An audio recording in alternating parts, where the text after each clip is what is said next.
What's going on, everybody? Welcome back to My Social Life. This is the podcast where you can hear the real stories behind the people on social media. I'm your host, Jacob Kelly. And before we jump into today's conversation with Harry Dry, there's a couple things that we need to go over first. Number one, if you enjoyed today's podcast, please consider leaving a rating and a review. The more positive ratings and reviews you get, the more it helps new people find the show. And it really helps to grow the community that we're developing here. And if you're one of those people that have recently found the podcast, welcome. I'm very excited to have you here. Make sure you subscribe and stay tuned for future episodes. I put out a brand new interview every single Monday and a brand new takeaways episode where I pull out some of the key points from each interview every single Thursday. And to everybody listening, make sure you screenshot this, post it to your Instagram story, tag at My Social Life Podcast, and I'll feature you on the account and send you a message as well. Now, without further ado, let's get to my conversation with Harry Dry. What's going on, everybody? Welcome back to My Social Life. This is the podcast where you can hear the real stories behind the people on social media. I'm your host, Jacob Kelly, and today we're joined by Harry Dry. And Harry is the mind behind Marketing Examples, a website and newsletter that shares case studies of the finest real-world marketing examples. And prior to that, he built Yeezy Dating, a dating site made exclusively for fans of Kanye West that led him to having a call with the CFO of Yeezy. And I'm very excited to have him here on the podcast today. Harry, welcome to the show. Thank you, Jacob. It's a pleasure. I've been looking forward to this. Done some press ups, ready to go. I'm looking forward to looking forward to it. I'm excited to have you here, man. Where I want to start. So when I was doing preparation for this podcast, I was listening to some other interviews you've done and reading articles that you've been featured in. And one thing that no one ever really talked about or asked you about was high school. People usually start in college, but I didn't see much about high school. So I wanted to ask you, what was your high school experience like? What were you like? And I've seen somewhere written that you've always been ambitious. So like, what were some of your goals at that time when you were 16, 17? It's a Yeah, you're right. No one's ever asked that before. I hadn't even thought about that in 10 years probably either. High school. So at high school, uh, I was driven, but in the sense that literally to get good grades and play sport a lot. So it was maths, English, sciences. Like we had GCSEs in England, and then you have A levels, and the goal was just to smash them up really and do really well in them. And I think that was probably because at the time that was what my challenge was. I couldn't really see beyond that. And then as soon as you sort of go into university, you realize that all that stuff really isn't that important. But I think if high school taught me anything, it probably was probably a work ethic. I mean, it's a bit of a corny answer, but I think that I definitely worked hard at high school, and um, yeah, it's helped me out. I think in the long run. Mhm. And then so I ended up going to Durham University for economics. Was marketing when you were finishing high school and going into university, was marketing of interest to you at that time, or was that something you kind of found through your time at university? So actually, no. Like even at Durham, I didn't care about marketing at all, and even beyond Durham, I didn't really care about marketing. I think Durham was. I did economics and really hated it at all. I think I left high school wanting to be like a banker. That was my goal, my vision, to make a lot of money, and sort of that quickly kind of crashed down when I hit university because I just realized that I didn't want to be stuck in a suit all day doing math sums for the rest of my life, really. So at Durham, first year was very unmotivated, which was the first time in my life I'd felt like, yeah, just what am I even doing? I was watching a lot of Breaking Bad in bed, really. That was what first year was. And and then this friend of mine like made friends with this guy, and we started doing like art projects together. So we had this one idea where it was the end of term, and I think I had won £100 from a bet. I bet on England to do something in the World Cup and won £100. So I had this money. We just wanted to do something fun with it, so we bought a load of flowers, and I think we bought like 100. It was £100 worth of flowers, and we laid them out on this bridge, and we spelled out. It was at the end of exam time, so we spelled out, "Take a flower and say thank you." It's pretty corny looking back. The idea being that to say thank you to, I don't know, your lecturers or people serving you food in the canteen or whatnot. We laid out all the flowers, and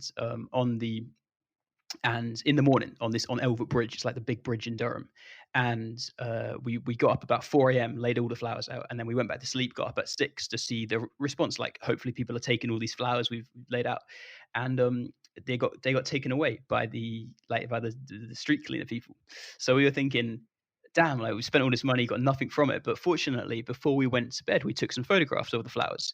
So we then like sent these out to the press, and we had our little story being like, Durham students do this, blah blah blah, but they get taken away, and it just sort of taught me a little bit that, and yeah, ended up on like the radio in local radio stations, and it was a really minor thing looking back, but at the same time, it taught me, I suppose, that if you do do a little bit odd stuff sometimes, you can get a reaction from it, and it was the first time seeing something I'd done in the media, I guess, and it kind of lit the fire, I suppose. And then the rest of my years at Durham, again, just didn't care about my degree at all, was really unmotivated. Learned how to code in my second year. Me and my friend kept doing these like performance art stunts. That's kind of what I was doing at that point. So we bought a post box one time as well, and it was the phrase was like, write a letter to your future self. So you'd post these letters into the post box, and then we'd post them back to you on the date you stamped. So it'd be like 20 years time, and then you could read what you wrote. And again, that made the paper and stuff. And that's kind of what I spent my time doing, really. It didn't really lead to anything directly at all, but that was my university days. And so with that performance art, I've heard you say that you started a guerrilla marketing group in college. Was that performance art, was that the guerrilla marketing, or did the performance art spawn the guerrilla marketing as like the next iteration of it? It was that. So we did a few more things. Like I'm trying to. Oh, we had like a no phones club as well, where you'd kind of gather on this hill, with this random hill in Durham, but you couldn't bring any phones. And I think we put up a few posters. People arrived. It was just, to be honest, it was just messing around. There was nothing to it, but it just yeah, it's taught me that if you poke the world in certain ways, it reacts, and people are actually very alive to a bit of creativity, I guess. Interesting. And so one thing too, you said that you really kind of year one, you kind of checked out and you really didn't enjoy what you were taking in school. So I'm curious why you stuck with it as opposed to dropping out. That's a great question. I think the answer is fear, really. So I was the kid who kind of like, everyone from my school went to university. That's what you happened. That's what everyone did, and it was unheard of. Like for me to, it was just the path which I was on, which society had led me on, was to go to university and get some good grades and stuff. But halfway through, just as I said, like lost complete interest in it. And looking back, I wish I did. I wish I did drop out. I think um, the reason why I didn't was because I was afraid to make a big decision, really. I was afraid to let people down, although I wasn't letting them down at all, really. That's the honest answer, I think. Okay. But so ultimately what you ended up doing, which you've kind of alluded to, is that despite being at university, you still use that time to work on other aspects, whether it be doing this performance art or coding or writing a book. Consumers. I want to talk about this book that you wrote. Oh, man, Where I did love the idea for this come from?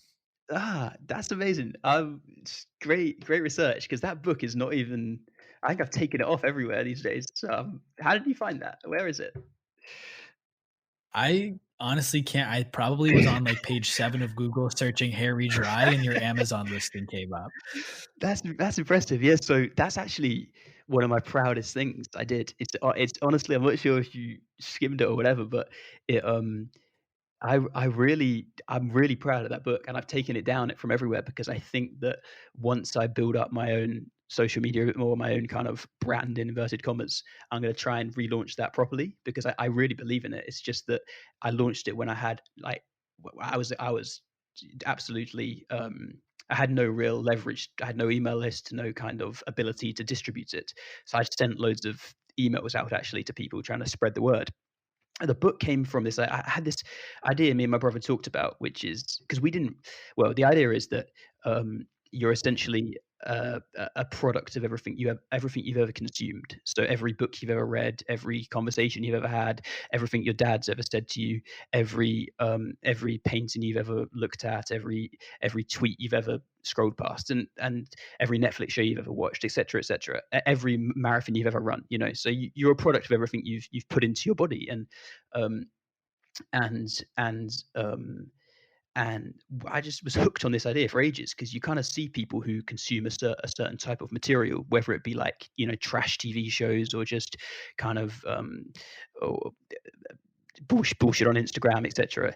And they kind of come up with a certain worldview, and then you can see people who maybe disconnect from a lot of the noise, read a certain type of book, perhaps, or um, put other stuff in their body, and they come up with another worldview. So it was a 20-page book just about this concept, and um, it was wrote probably about 4 years ago, and I think again, like, it didn't do particularly well at all. It didn't I sent it to loads of people on email, and I got a few replies, and it got featured in a couple of newsletters, and I was really chuffed. But um, yeah, that was the book. I mean, it was called Consumers, and I think that though there's something about the first thing you have to.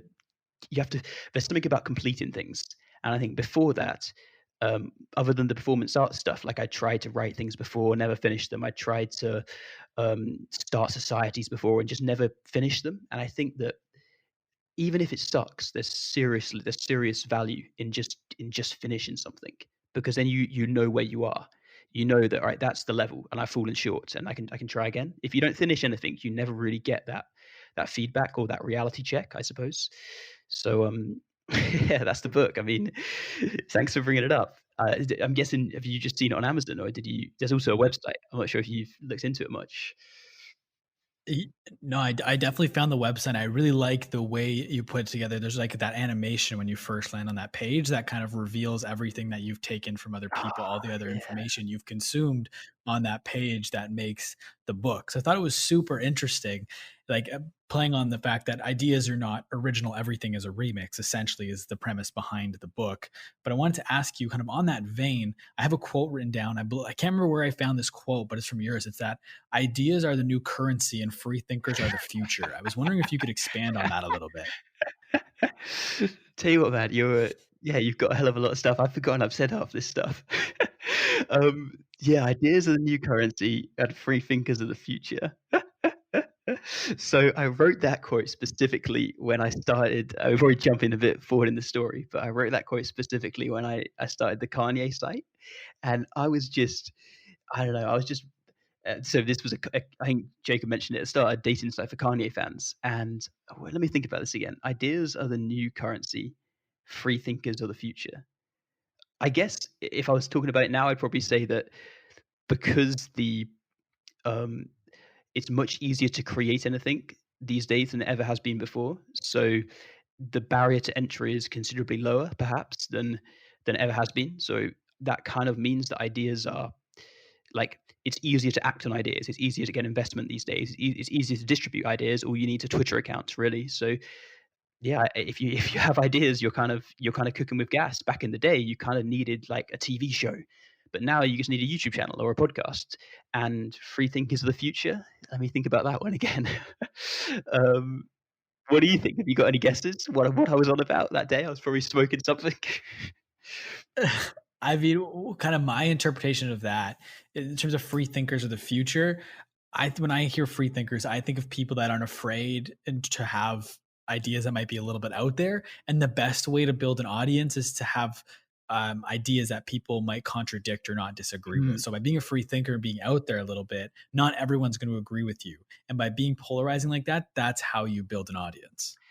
Yeah, actually, that's good, and that's what yeah, that's so Kanye is just an obvious example of this, but um, conflict generates interest, and free thinkers aren't always right, but scars signal skin in the game and authenticity. The more kind of scars you pick up along the way, the more real you are, and I think that's why people like, and then they're cliche people in a sense, but Elon Musk and Kanye West, there's a bunch of others who don't always get it right, but people can relate purely because they don't always get it right, because no one's really perfect.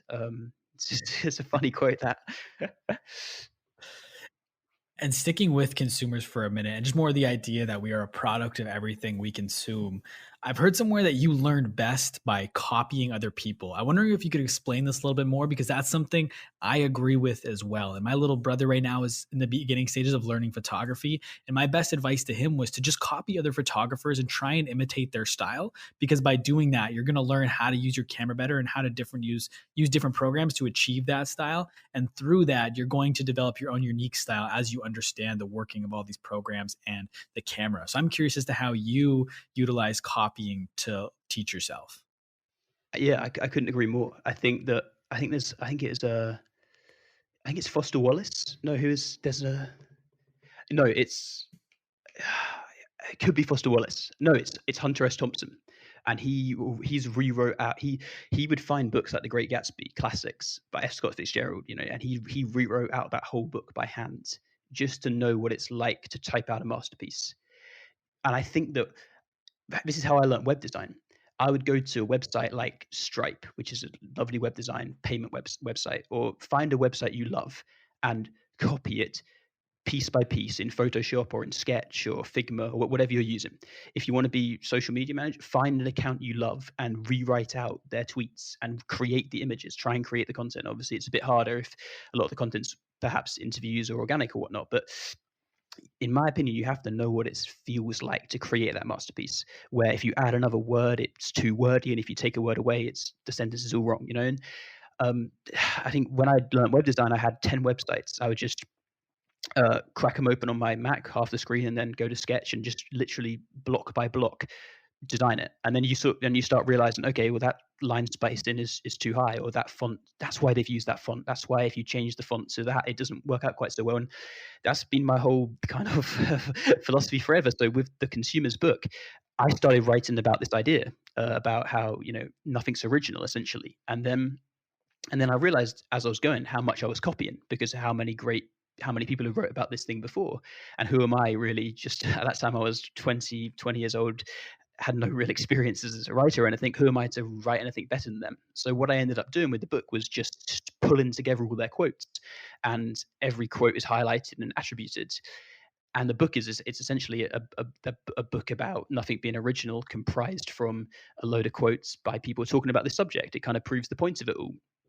And even now, like I think um, everything I do is copied and just slightly tweaked. I have lists of marketers who I think are doing great stuff, and I'll find something they do and just tweak it, make it better. And I think that's exactly how I operate, and I'm shameless about it as well.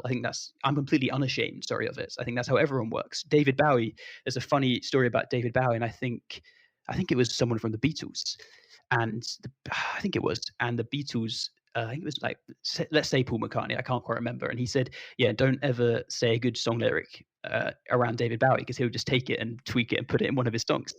And everyone copies. Like um, I haven't got too much more to say on it really, but that's my philosophy. It's just everything is a remix, and if you know all the records in the collection, your remix will sound better than everyone else's. It's like sampling in music. I've mentioned his name about 3 times already, but Kanye West is a great producer because he's got sort of a library of songs in his head, and he knows which one to pull out to make the song great at that time. I mean, he's music production is just other people's records. That's what sampling is. That's where hip hop kind of came from to a degree. Um, do you feel like that's something you do a lot yourself, or do you try and kind of create from nothing? I think copying, not copying, but like taking information I consume and remixing it, putting it out is something I'm trying to get better at. I think where I've struggled, I want to be better at Twitter specifically, something I'm actively working on. And something I struggle with is every time I made a tweet, I felt I had to come up with an original, brand new thought that I've never found before.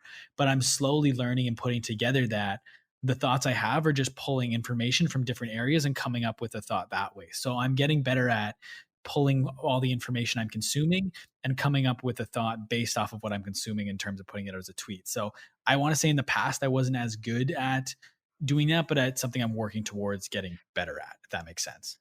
Yeah, I think that honestly, I think there's nothing new under the sun. Everything said has already been said by someone. We're just saying it a slightly different way on a slightly different medium.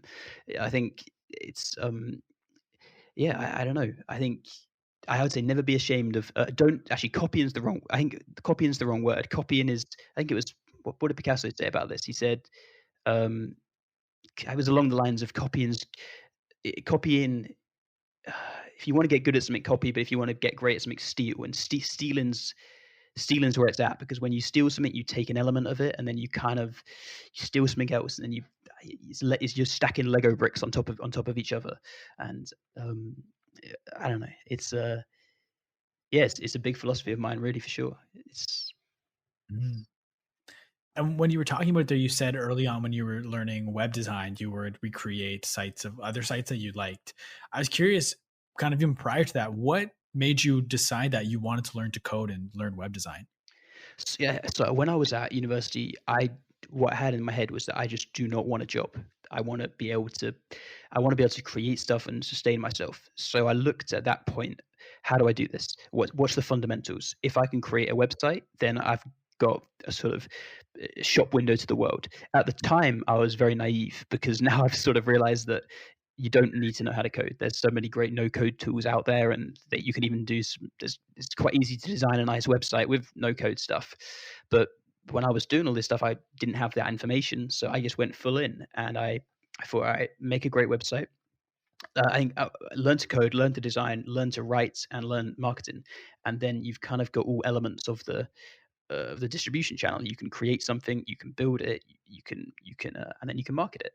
Um, so as well, it was just partly boredom. Like I didn't have I didn't have I wasn't engaged in my course, and I always wanted to keep moving forward. So web coding was the next best thing, and that's actually how I got into coding from the book. So you know that animation you referenced at the start. Anyone, it's consumersbook.net is the website, and I had this animation in my head of how I wanted the quotes to flash in, but I couldn't make. I did try to do it on MP4 with video, and it worked. But then I got told by someone that MP4 videos wouldn't run on mobile phone very easily. So if someone visited the website on a phone, it wouldn't autoplay, and I really wanted it to autoplay. So I got into coding actually as a function of trying to make this book and try and put this book online. And one thing with the book, which my main lesson actually from Consumer's Book, was that give it all away for free is the best advice there's out there right now. If you haven't got an audience, give it all away for free. Make the podcast for free, write the book for free, because otherwise no one's going to check out your shit. There's so much stuff these days available, and if you can't reduce the you have to reduce the friction of someone being able to consume whatever you're making. So if you're making a podcast, clip it, clip parts, put them on Twitter, stuck people in like that. No one finds stuff organically. You have to make it dead easy. So the book is available for free online, and it just types itself out the first page, and then you can just skip between the pages. And that way I got it into the hands of a great designer called Paula Scher, and um, she only emailed me back saying she enjoyed it. But at the time, that was like, wow, this designer's read the book, and she's quite well known. And I was thinking, amazing. And obviously, if I asked her to buy a book, she'd be like, no, who are you? I'm not going to buy a book from you. So when I started the book, I was like, I'm going to sell this thing. But it doesn't work like that. Like when you're starting out, and I still am starting out, you have to just value at all costs, and then yeah, just give. If I try to sell it, no one would have bought it. Mhm. And when I do these podcasts, I'm big on quotes and things people have said, and I want to bring you back to a specific moment in time. And it's when you're sitting at university, you're getting in your last year, and everyone's going around talking about what they're going to do, and people are saying they're going to get a finance job, or they're going to do their masters, and then you say that I'm going to travel to Nazareth, learn to code, come back to England, finish my book, learn about business, and start my own stuff. What was the reaction of everyone else in the room when you said that?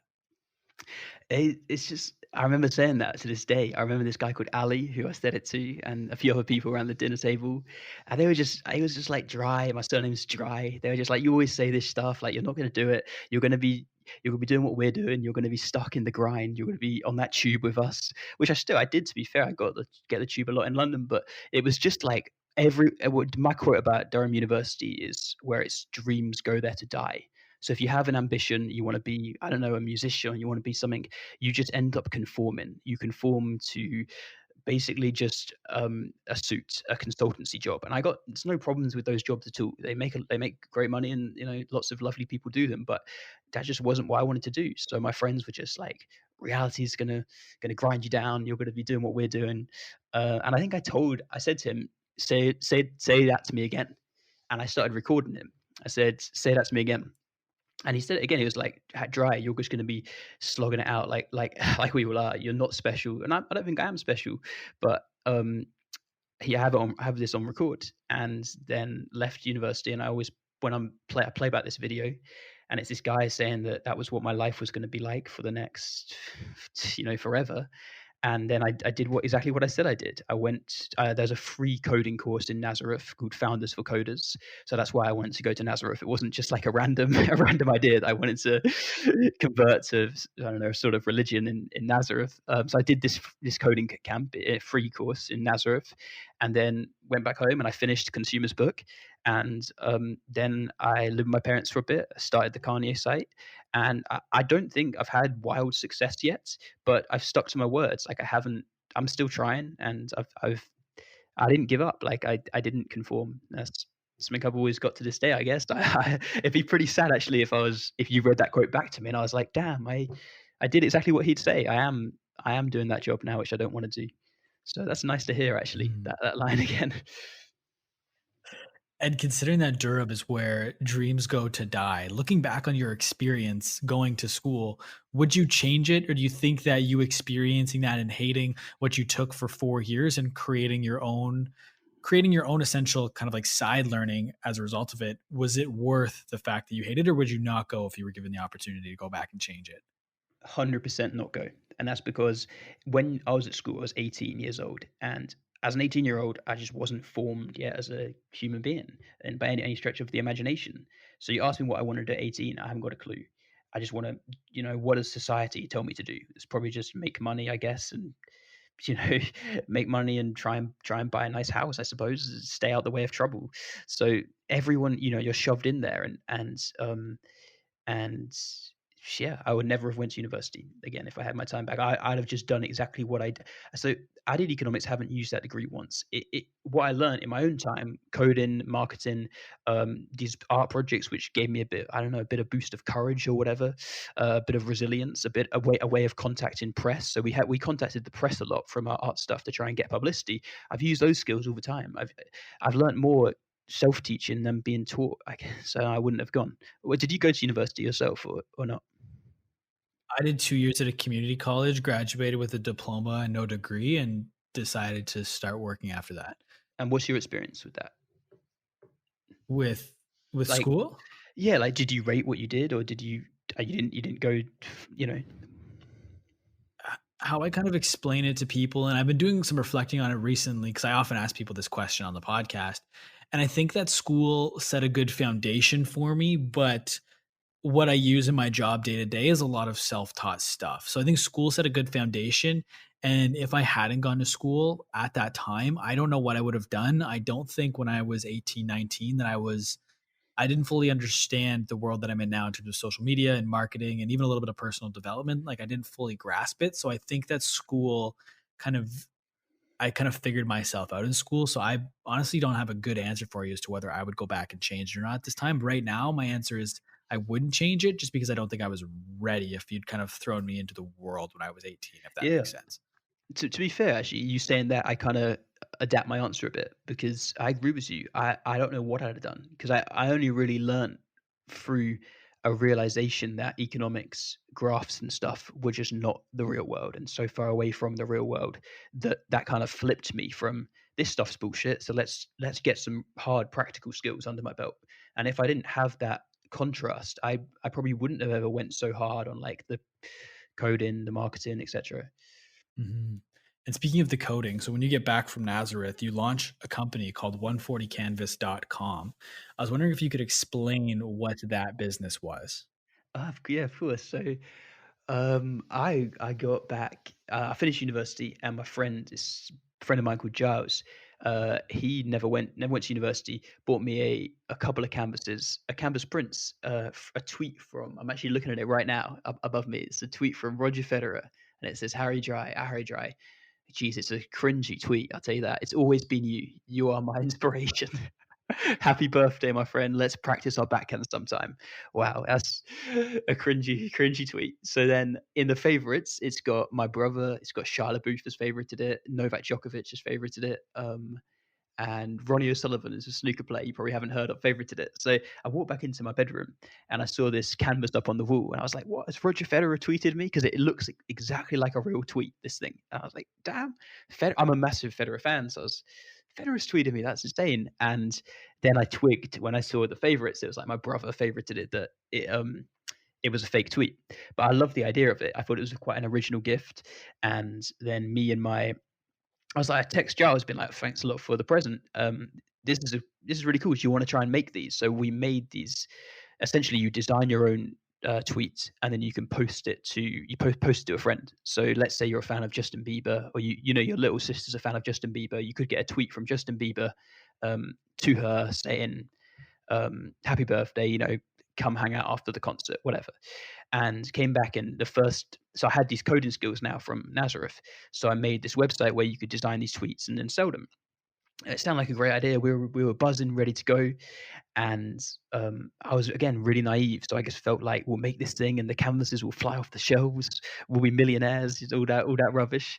And what happened, evidently, was we launched it, and I'd never launched anything properly before. So it just, nothing happened. Like, you launch something, and if you haven't got any kind of distribution or anything, nothing, a way of getting out to the people, nothing happens.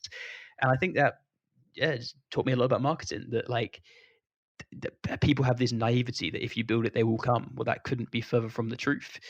But one thing we did do, which was fairly smart, is we tracked down loads of YouTubers, and big YouTubers like Casey Neistat, KSI, the British YouTuber, people like that, and we made them custom canvases. So I think Casey Neistat's a big fan of Spike Lee. So we wrote on his, it was a tweet from Spike Lee to Casey Neistat saying how he likes his channel and all that stuff. And then we posted them, because all these YouTubers do this thing called mail time. Mail time is where you send like fan mail in, they open it on camera, and then they react to it. So we sent, it was about 12 canvases to big YouTubers who do mail time, in the hope that they'd open them on camera. And then we branded them with like 140 canvas stickers, with our website, with handwritten letters kind of explaining that we were just came out of uni, this is our first business. And a couple of YouTubers, one YouTuber called Chili Jimenez and another one called Soda Poppin, both opened them on their channels. And I think the Chili videos got about it's like over 2 million views now. I can't quite remember how many, but she was so blown away by this present we sent her, that she's in the description of the video, we're the very first thing, like, go check out this website, 140 Canvas. And she opens this thing, she's like, wow, this is such a lovely gift. In reality, I didn't really know who she was before, but I just knew she always did these mail time videos and we could get it to her. So we ended up selling quite a few through, well, a few, not quite a decent amount through these videos, through Chili's, and then Soda Poppin opened his. So he shipped out, but what we didn't realize was that Chili was in America. So we got loads of American orders, and we were based in England, and we hadn't really worked out the American distribution. So it was all a complete car crash. But again, a really good learning experience. And then I think when we realized how much it was costing to make the canvases in America, and we were barely making any money on them, and it took time to design them. And I think we did another few YouTubers for like a second round because it went quite well, but it was a business which sounded great in our heads. The lesson from that was probably validation. So if you just plunge in, spend 3 months coding a site or a project or whatever, fancy logos, lovely website, all of that stuff, it's never a good idea. You sort of want to launch, if you build this big rocket hoping to launch it, it's not going to work. You want to just launch quickly and painlessly, and then adapt as you go. And that's something I learned. I never again will I spend a quarter of a year coding away only for a handful of people to ever use a website. You can validate before that, even just from a simple social media page. Perhaps you can try and you can run ad. How I'd have done that one now actually was I'd have made an ad on Twitter or Instagram. It would have been a picture of a canvas, like a really nice one, because you could print one really cheaply. So I printed one, done like a nice photo shoot, I guess. It'd been captioned, it'd been like get buy. Turn canvas prints in, sorry, turn tweets into canvas prints for Christmas, just before Christmas, blah blah blah. Link to a website, and then on the website, this I wouldn't have had to code it. I could have assessed, I guess, how many people were, what the cost per click was on the ad, I suppose. So instead of that 3 months building out a website, I could have just ran an ad, really, and then in a week, I guess I'd have figured out, okay, well, people are people love this ad, loads of people are clicking, or people don't understand what this product is, which was the reality of it. So validation was the key there. And another quote that I have here written down is validation isn't supposed to be scalable. Why not? Ooh, validation is not supposed to be scalable. Why not? Let me think. Do you remember what I said after that? Because I was just a big smart after that. I just can't remember what it was. Let me I think. honestly can't, I just have that one quote written down. I don't have what you said Wait, after, unfortunately. give me a second. I remember why I said that. Okay, I was doing a talk. I said that exact line. I went, validation is Potentially, is not it supposed. there's no point automating if you don't know if there's demand for it? Damn, yeah, yeah. I'm not on it today. That's exactly it. Like, it's not supposed to be scalable. It doesn't have to be scalable because you don't have to scale it when there's no orders coming in.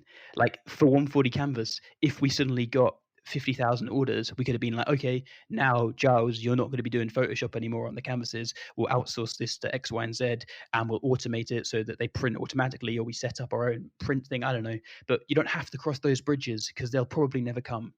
Um, Manually is the best thing. We could have went into a school with that canvas and showed it to kids and been like, "Do you like this product? Yes or no. Do you want to buy some? Yes or no." And then you've got your first orders like that. Okay. And so I want to talk about the next idea you had as well. So it was ultimately you were building websites for new and aspiring musicians, and you did exactly what you're talking about now. You validated the idea for about a week. You realized that that wasn't the best idea, and you ultimately didn't didn't pursue that for long, making websites for musicians.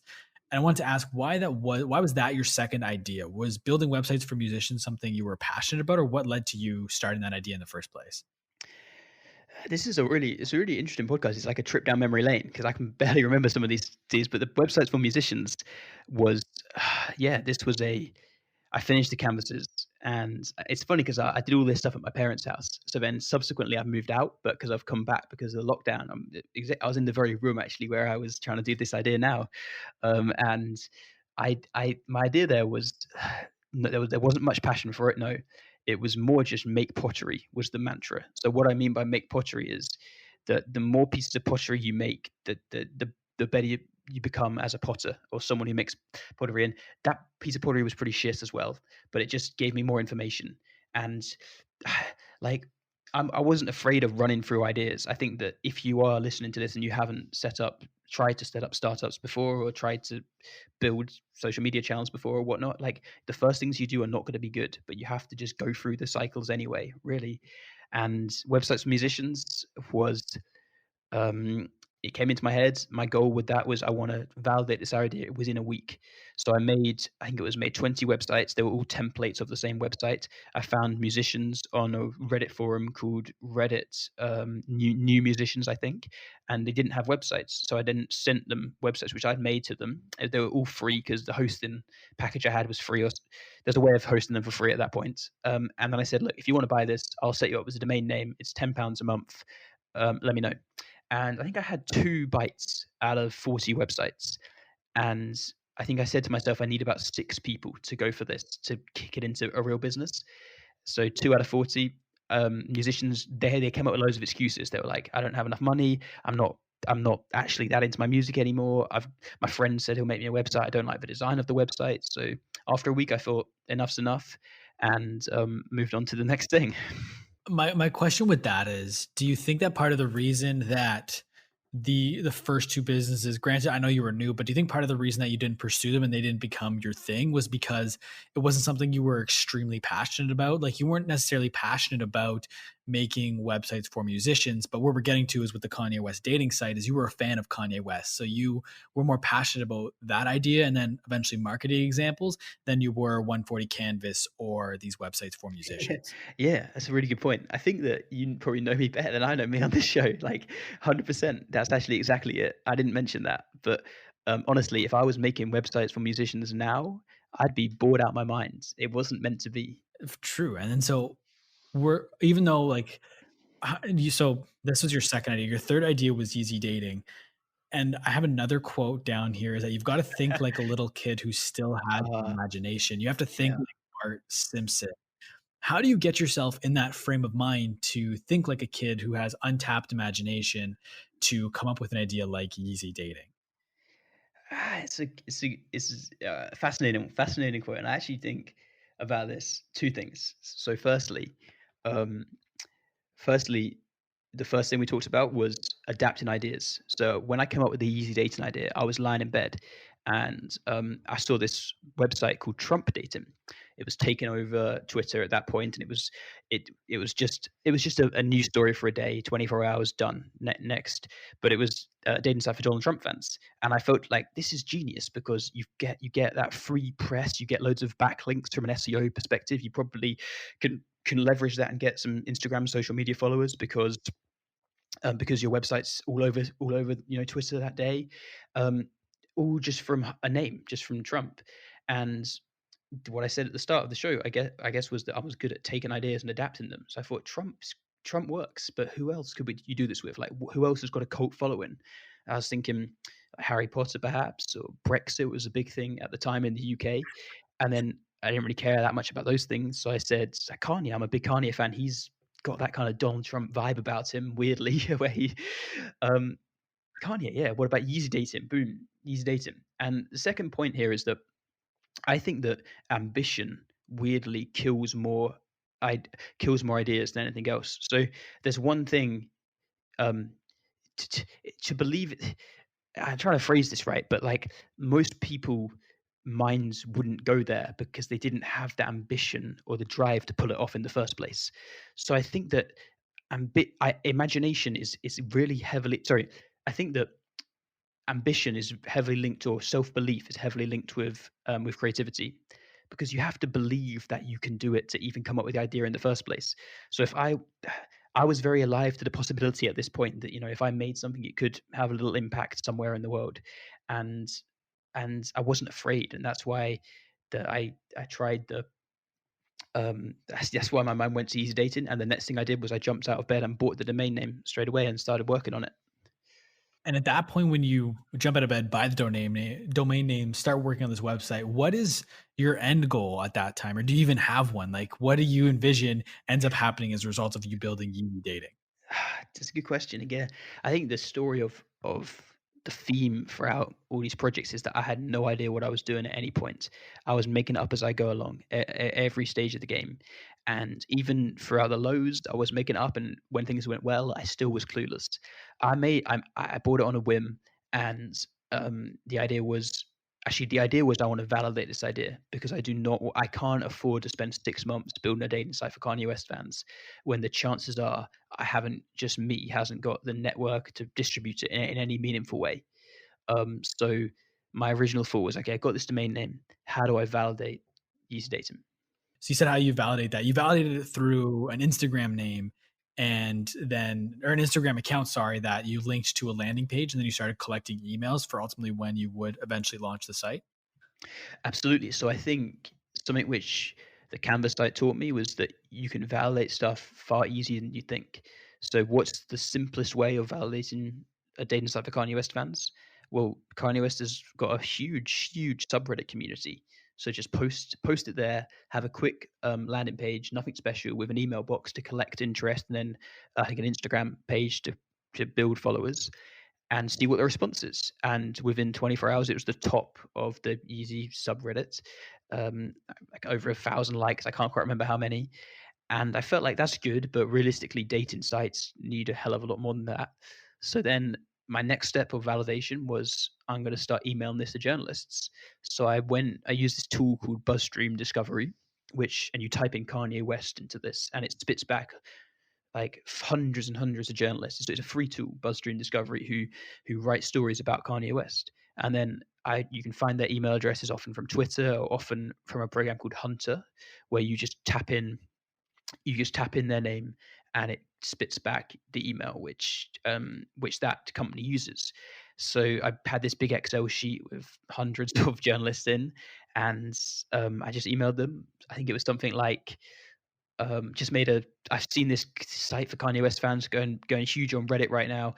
Thought you might want to check it out. It was a very unprofessional, just one line, really 2-line email. They're very busy, just with a link to the site. I think maybe a link to the Reddit post.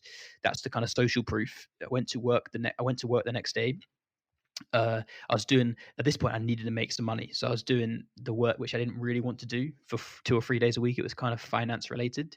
So I got the train to London from my parents' house. It's about an hour trip, and got in for this meeting, and um, my phone rang, and I just turned it off. Then my phone rang again.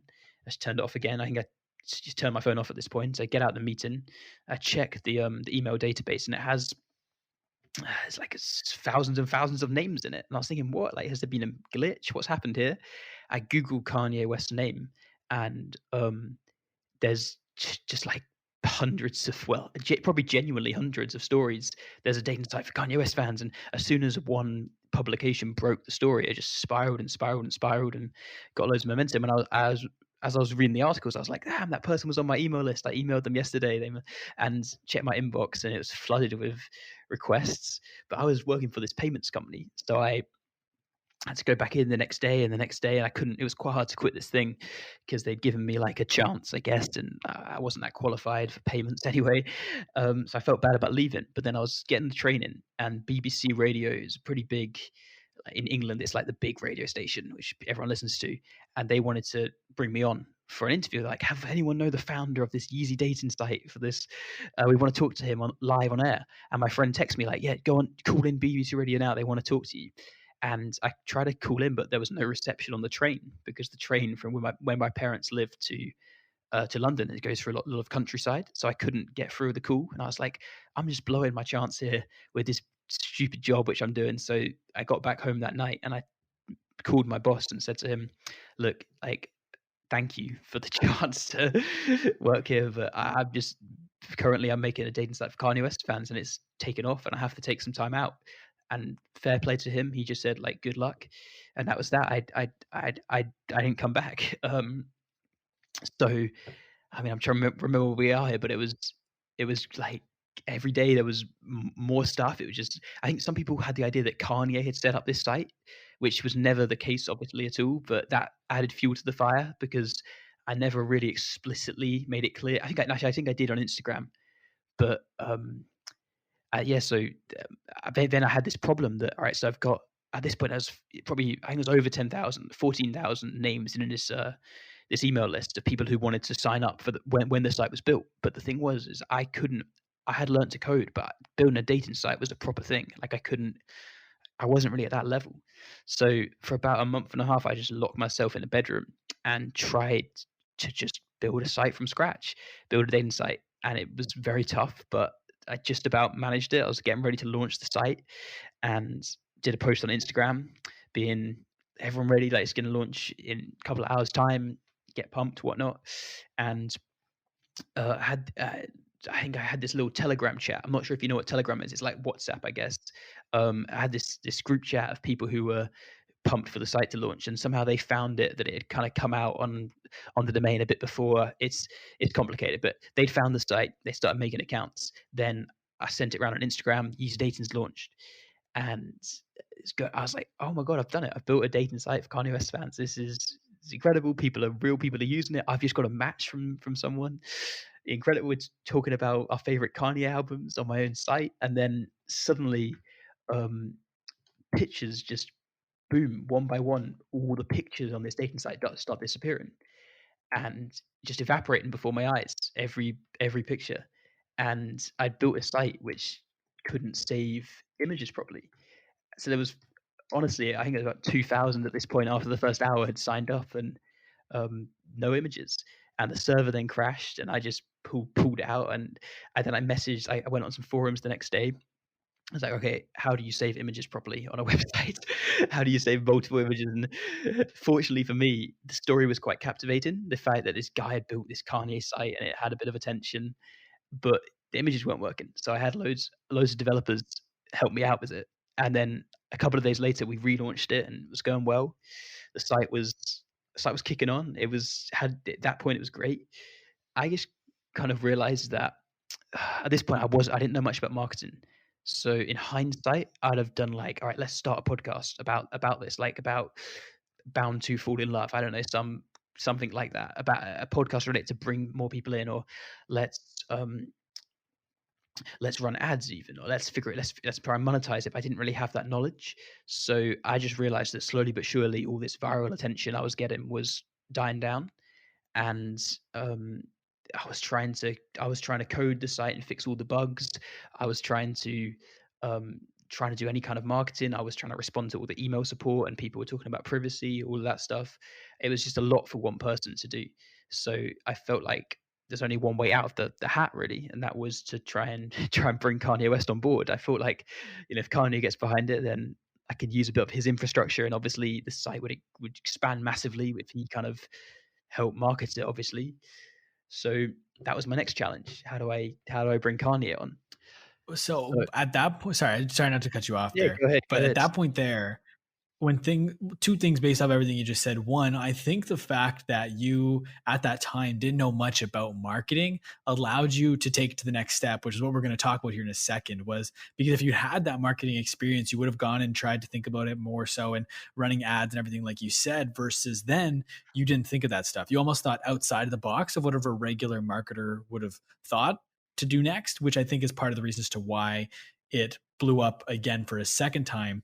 And my second kind of thing from that is why at that point when signups are slowing down and it's not quite going as well as you'd hoped it would, not going well, but signups are slowing down, you realize you didn't have the infrastructure in place to do this long term. Why at that point don't you just shut it down? This was a good experiment. It worked. I got media attention, and then on to the next thing. Why did you stick with it at that point? Great point. So on your first point, I never thought of that before, but you're so right. This is the beauty of this Yeezy story, is the fact that I was clueless, and being clueless has massive, massive benefits. And what you're going to hear about how I try to get in contact with Kanye, no one would have done that if they were a marketer. They would have went the traditional route. Um, and then secondly, I just think that there's a line from my philosophy has always been do what scares you more. Or Joe Rogan says something along the lines of live like the superhero in your own movie. And it's not a great superhero story just to say, all right, shut the site down when silence is slowing down. I don't know. I think that it's always you create your own luck, and it really what my idea. So preface this, I had the idea that how do I get in contact with Kanye West? I tried to go on LinkedIn. I tried to uh, email his PR team. All of that didn't get anywhere. And I had this idea. I'm going to take out billboards around the world. Kanye just tweeted that he was setting up offices in Wyoming, Calabasas, New York, and London. So I thought 4 billboards in those 4 locations saying, "Phone me, Kanye West. I've got ideas," followed by my phone number. And that I had this idea I had 2 barriers to it. Firstly was financial. I didn't have much money, so I was thinking, how much do these billboards cost? And the second barrier was that it really scared me. Like I didn't want to stand out. I didn't want to be the person who took out the billboards and whatever. And it was a really odd thing for someone to do. And then the more I thought about the second thing, I was like, this isn't real because this is irrational. I'm just afraid of what people might think about me, and that's a bullshit fear. Like it's a cliche, but it's a cliche for a reason. When you're on your deathbed, you're not going to be thinking, "Oh, I wish that person." It's a lot of rubbish. You want to try and live freely from people's perception of you. So I thought to myself, if this is within limits financially, I'm going to make this happen. So I called up billboard companies and got some quotes, and it's amazing how cheap billboards are. And it's it's something which blew my mind. It was for one in Times Square for 24 hours. It was actually I got the exact price. I'm going to try and it was £700, so less than like $1,000 probably for New York Times Square for 24 hours. I just thought, wow, it's a crazy price. I can't not do it. So in total, I dropped Calabasas because we couldn't get the right billboard. But in total, it was like about £2,000 I spent on the billboards for London, New York, and Wyoming. And I got them all lined up, ready to go. Had loads of press lined up for this thing. Phone me, Kanye West. I've got ideas, and then my phone number. And I got a message from the billboard company in America saying, we can't do this. It was genuinely about 40 minutes before it was supposed to go live. So I had a problem that I couldn't take photos of these billboards because I wasn't in any of the locations which I was taking them out in. So I did like a little message to everyone who on the Yeezy Dating being like, "Hey, I'm taking out these billboards, trying to take the site to the next level. If you happen to be in Wyoming right now, would love for you to come down to this spot and take a photograph." Unfortunately, people did. People were waiting outside Times Square, ready to go, and people were waiting in Wyoming, and they got messaged me saying, "Look, this violates Kanye West's privacy. You can't have his name in these ads." So I was thinking, oh damn, like damn, I'd already spent the money on the London one, so I was kind of strapped in. And then fortunately, my dad was living at home at this point, so my dad was brainstorming, and he said, "Mr. Like try Mr. West." Because that hasn't got Kanye's name in it, it will still work. Like people get the gist. So we did phone me Mr. West. They agreed it, and then 10 minutes to go, um, this lady Candice was in Times Square. I messaged her saying it's on. She took the photograph, sent it into my inbox. The Wyoming one came through. The London photograph came in, and I had the story there. This guy got this dating site trying to contact Kanye to bring him on board. It's a good story. It really is. But well, got a little bit unlucky here. So I'd been lucky so much on this tale, like going viral in the first place and whatever. But the first time in the story, I got unlucky because I just sent these emails to these journalists. I just got replies being like, "This is great. Let's do an interview. Here's some questions to answer. We'll publish it tomorrow in Highs Nobiety or whatever it is." And then Kanye went on to TMZ, the same, honestly, about 2 hours apart from my billboards going live. And he said, I'm not sure some people listening will remember the quote, but he said, "Slavery sounds like a choice," which got interpreted as slavery's a choice. And then it kind of, Kanye's a Trump supporter, Kanye's wearing a MAGA hat, all of that stuff, which obviously blew up a lot. So my little story about these billboards and trying to contact Kanye for dating site was just blown out of the water. And he had a lot on his plate on that time. Um, Yeah, the story rumbles on, but I'm not sure if you wanna if you've got any thoughts or wanna jump in at all. Yeah. So the one thing I have, I again another quote, of course, but so when you're talking about there, where you're on the phone with Lamar, who's the company I believe that did the billboards in the United States, you wrote the quote that you once you found out that they wouldn't do the billboards, you wrote down in the Kanye story, the website that details this whole story in depth is, "I'm calling this whole thing off. The game's up. It's over." And then the part that really stood out to me with this quote is the next part is you said, "I'm safe again. Life's comfortable. No billboards, no problem." Can you explain that quote? Yeah, absolutely. So I do know this quote very well. All right. That's how it felt. When Lamar said that the billboards are off, it was like, thank God. I don't have to do this anymore. Because what people kind of forget is that when you try, I don't want to make it out like this was particularly courageous or whatever, but in my little world, my little four walls of South England, this thing was for me a big deal. Like I was trying to do this thing, I was putting myself out there, and it was a bit nerve wracking. Like I didn't taking out these billboards around the world, trying to become like a big story. And when it got called off, I was like, half of my mind was like that. It was like, no billboards, no problems. Great. I don't have to do this anymore. I've been saved. And then my dad was the other half of my mind being like, no, Harry, you're not going to just quit this thing. We're going to figure it out and we're going to do it still. And I'm so glad he did say that to me because that's what I wanted to do deep down. But it's just that everyone's mind's just looking for an excuse to take the easy way out all the time. So the easy route was provided to me there. Lamar said it's off. Fine, Lamar, I'm not going to challenge you. We ended up having to. I made it sound a bit easy when I said they changed the name, but we ended up talking to the CEO of Lamar about this thing because they said like we can't change it, we can't change it. We went back and forth for about 40 minutes just arguing with them about this. My dad was pretending to be a journalist, being outside Times Square, like, from the BBC, saying, like, we're waiting for this billboard. We've got a camera crew out here." It's all a load of rubbish, but they ended up caving in and putting the billboards up. So yeah, that's the quote. I think people, these things aren't easy to do. It's kind of feel the fear and try and do it anyway. Mhm. And so, what happens next, I think, is interesting because you put all this effort and spend all this money on these billboards to try and get Kanye's attention.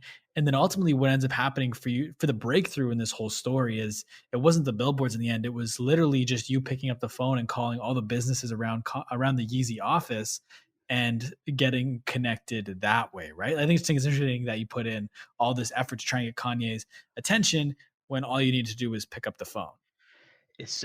That's a really, yeah, fascinating lesson I learned. So the billboards went up, and Um, and I had some good press, but like nothing crazy because of the Kanye kind of hijacked it all.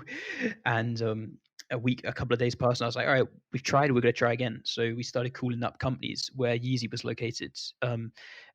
You couldn't get. We found Yeezy on Google Maps, but you couldn't get any companies. You couldn't get a mobile phone for them. So we called companies nearby and said, by any chance, do you know Yeezy, the office next door? And yeah, they were like, yeah, we know a few people there, and phone gets put down on you and put down on you. But then this one lady said, oh, yeah, my best friend works there. She's the assistant to the CFO.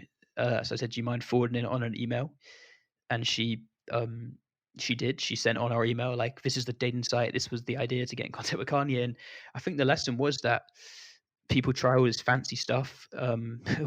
Reality is that the simplest route is the most direct option. Really, that was the kind of as you said. So I mean, a few days go by, and then this email drops in my inbox from Ashley, who's the assistant to the CFO, and she says, "The CFO would love to have a chat about you about I'd love to talk to you about Yeezy Dating and like what are your thoughts with it? Where do you want to take it?" I remember I was 24th of May was the date. I spoke to this guy, a really lovely guy, gave me a lot of time on the phone. He was He heard everything I had to say, and then he said, "Yeah, like send." He said, "Send me over some stuff on email, like a follow up on email, and I'll get back to you." So I sent him some stuff and no reply. And then Ashley messaged me saying, "Really busy right now. We'll get back to you." And then I heard that he'd lost his job, unfortunately. Um, and then I think Ashley messaged me saying she would also lost their job because I had her personal email at this point for some reason. Um, so I kind of lost my connections at Yeezy, and it nearly kicked back off because somehow I think it was circulating around the Kanye's group chat. So the office group chat at Yeezy. So they'd all found this site themselves, and I think I'm reading the exact messages here. I got sent these by Ashley. So someone wrote, "Should I send to Kendall Jenner? Direct it to Kendall, BCC and Chris Jenner. We should do a mixer with people at the office. Ask Kanye for approval." And I was, like, bullish again that it might kick back in, but it never did. And the site, I went on an awesome date from the site, but other than that, it kind of slowly but surely fizzled out. Unfortunately, it's not the happiest of endings, but it was like a really, yeah, it was a really fun thing to try and do, and I learned a hell of a lot. And so after it was over, correct me if I'm wrong here, but you tried to do a similar thing but broaden the net a little bit, and you made a dating app called Bound 2, which was a dating app for all hip hop fans, right? Yeah, yeah, you know everything.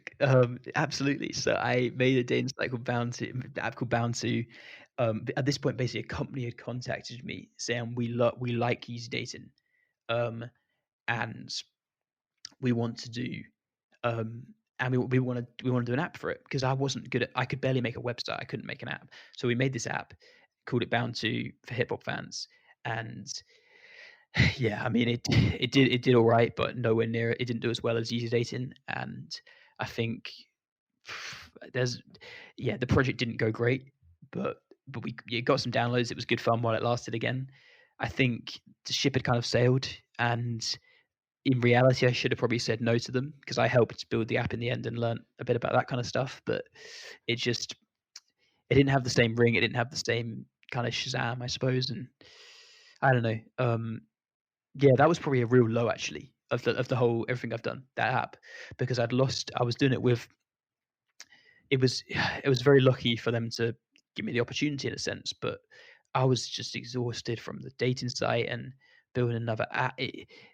I was working incredibly hard on this thing because they said you've only got a couple of months to do it, whilst they paid me essentially to try and do it, and it didn't go too well. Put it that way. I haven't got too much fun stuff to say about that, but it's not all sunshine and roses. No, that's fair. I think my takeaway from that too is that niches are important. And I feel like a lot of people when they're starting something, they don't want to niche themselves down because they're worried they won't be able to build a very big audience. But then by casting a wide net, they don't build a big audience anyway. So they're worried that this niche will keep them small. But in reality, it's that by trying to cast a wide net is actually what keeps them small. You know what I mean? Yeah, One other question I had too was kind of my final question about the Yeezy Dating experience for you is you got a ton of, not you specifically, but just the site itself and the person behind it being you got a lot of hate for this. I was curious as to how you handled all of that. Um, so I got a lot of hate for. I'm actually maybe it bounced off it. I genuinely am not sure. I got hate for these days. Like, I probably did. Actually, no. Maybe Reddit. Are you talking about? I got probably a lot of hate on Reddit. Or maybe actually no, I did actually. Shit. No, I know what you're talking about now. I did get loads of hate for it. You're right. So basically, um, yeah, when I took out the billboards, this is how I'm actually quite proud of myself that I was unaware of this hate. That kind of showed that it did genuinely didn't hit me at all, but I did. So I took out the billboards, and 50% of the news articles about me were just, "This kid's an idiot. Like, he's a complete moron." A radio show called me for the sole purpose of just calling me out as a moron. That was their kind of goal. Several radio shows called me. I had people pick up the because I had my phone number up on these billboards, so people would call the phone number and just be like, "What are you doing? Like, this is sad." And maybe they're right, but um, yeah. So loads of people wrote just the fact that there were some really funny comments. I think someone said, "This guy sucks Kanye harder than Kim," which was a personal favorite. Um, there's loads just cool to be like, where's he got the money from? The reality was I'd earned the money myself. It was nothing like that. But I got hate. Didn't affect me at all because people gonna talk shit all day long about you. And I'm far too busy trying to do stuff. And great, like maybe in 50 years' time, I'll look back and be like, what was I doing? But it doesn't matter at all. And I think you don't want to get slowed down by negativity. It hardens you up. Getting those messages then was brilliant because it means that if someone messages me now, it sends me an email saying I'm an idiot or they don't like what I do, great. It's good. It's my response to that. Fine. It's you don't want to get slowed down by this stuff. It's I'm rambling a bit here, but I feel kind of strongly that there's always going to be people out there, and the more good stuff you do, the more people are going to talk rubbish about you. If you haven't got people talking rubbish, you're probably not doing. You're probably not. I don't know. You're probably just being everyone's cup of tea, and everyone's cup of tea isn't going to make too much difference in the world. No, it's back to the thing we talked about a little while earlier, where if you have to be a bit polarizing for people to both love you and hate you at the same time, and that's ultimately how you build an audience. But I want to transition from here over to your current venture. I want to talk about marketing examples, which I said in the intro is a website and an email newsletter where you share quick and easy to digest marketing case studies for people from the best marketing from around the world. And I want to know where the idea for this came from. Wow. So marketing examples. I think it's a whole different thing. So when I'd made 3 businesses. So the canvases, websites, musicians, the book, and the Kanye thing, and like none of them had made me any money really. I'd lost money every single time, and at this point, it was like, let's get in the real world, Harry. Unfortunately, you have to make money to not have to work for a company. Like that's the fundamental reality is that you can't just be like a thinker. That's bullshit. You have to actually create value and get paid for it. So the idea for marketing examples was like, how do I create something? My objective was like make money quickly somehow, and I'd seen similar sites sprout up which built an audience with good content and then get sponsored. So I could code, so I started writing these articles for marketing examples. And actually, I'm jumping a little bit ahead of your question. I think the where the idea came from was um, the marketing example was is essentially like Dribble, if anyone's aware of Dribble, but for marketers. So it's somewhere you can go and just browse through a bunch of real world marketing examples from companies, and then you pick out ones which might work well for your company. And no one had really done that before. It wasn't anywhere online. I'd never seen it, and I felt like I could code, I could design, I could write, and I was getting really interested in marketing. It just fit the boxes. It ticked the boxes really. Actually, finally on this, I think people think too much about great ideas, but what they don't think enough about is the great idea for them. There's no such thing, what's a great idea? It's Uber's a great idea, but it's only a great idea if you've got access to VC money, if you live in a big city, and if you can make an awesome app. Like, if my friend comes up with an idea like Uber, it's like, great, you haven't it's not a great idea for you. So market design was just fit my kind of objectives, I guess. Like I yeah. Yeah. And so how did you build momentum with marketing examples? Because I have some numbers here. I think you grew the email list to over 10,000 subscribers in the first 8 months. You're over 13,000 subscribers now, but it doesn't have that what the fuck factor, the Yeezy Dating had where people are like, what is this? So like, how did you build momentum for this site? Yeah, it's again interesting. So it's just step by step. There was no secret formula. Actually, the first thing I guess was that I wrote an article about a website called Nomad List. One of the first articles I did about their SEO strategy, search engine optimization strategy, and the founder of Nomad List shared it on his own Twitter page, and he had quite a good. He has a big following, so that gave my account, my Twitter account, Good Marketing HQ or Marketing Examples, a bunch of followers, and that gave the email list a little head start. And in terms of build momentum, it's literally the priority with marketing examples is just write great content and then share it everywhere. So something which I would do is I'd write the article, but if you spend a week on an article, you don't just want to put it out as a link on Twitter. No one really clicks links on Twitter. You have to give value on the platform which they're on. So then on Twitter, I would share the article as a thread, like piece by piece, breaking down the marketing strategy. And the idea is that it's so kind of to the point and it's so dense in content that it works on Twitter. If you try and share like a 2,000 word blog post on Twitter as a thread, it's not going to get anywhere. But it's the fact of the sort of density of the articles work on that platform. And then I'd go to Reddit, I'd go to Facebook, and I'd find little watering holes, is what I like to call them, where the marketing elephants go to drink. And I would just become king of these watering holes. So I would answer all their questions, I would help with marketing, and then I'd share my articles. And again, I'm not just spamming links everywhere. That doesn't work. Like I'm trying to break down the marketing example for that particular platform. So on Reddit, I'll often share the article in full and then try and like get a discussion going, because discussions and comments are like a really big deal on Reddit. On Facebook, people haven't really got the ability to read a long article, but simultaneously, if you just drop a link in, people just know that's like link spam. It's quite hard to sell a link, so I'll often try and pull out like the best diagram, I guess, or the best illustration. The examples are very visual. There's often like a diagram I've worked quite hard on. I'll drop that in and add some bullet points and try and like boil down the example, and then that's what I'll use on Facebook. On Twitter, there's the threads. On LinkedIn, it's a similar strategy to Facebook, and then there's also Slack groups where another watering hole, I suppose, where marketers hang out, and um, it's just about sharing in all these different places, and slowly but surely it is spread. Product Hunt was a huge deal. So before Product Hunt, I had about 1,000 subscribers, and they'd all come from they'd all come from word of mouth, really, one by one. There was no secret formula. It was literally just 20 came from me answering questions on this forum, 10 came from this Slack group which I'd been helpful in. So I had 1,000, and then Product Hunt, which is a website where you can launch products, it went quite well on there. Then I had 3,000, and that kind of gave me a bit of momentum.